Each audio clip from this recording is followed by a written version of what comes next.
My name's Kerry, I'm 26 and I studied the Access to Health Science course.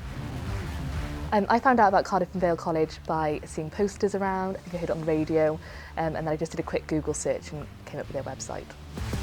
The courses available were perfect for getting into university and doing the course that I wanted to do.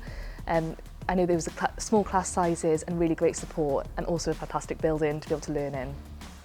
My highlights of the time at college was all the support from my tutors and my personal tutor, and also meeting all my friends that were my peers on the course, and then progressing on to university.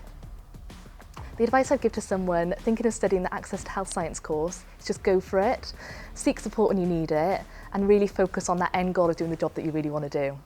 I'd worked in hospitality for years before I started my Access course, and I had the ambition to be a nurse, but I didn't really know whether I could do it, and I was really not confident in myself at all to be back in a classroom.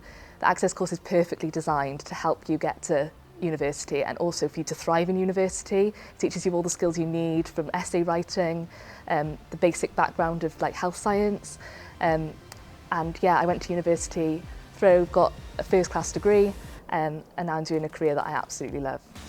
If I met someone that was ambitious and thinking of a career change, I would really recommend the Access to Health Science course, or any Access course really. It's 9 months of your life, it's hard work, but with it you get to university and then you get to go into a career that you really want to do and you can progress in and have it as a lifetime career.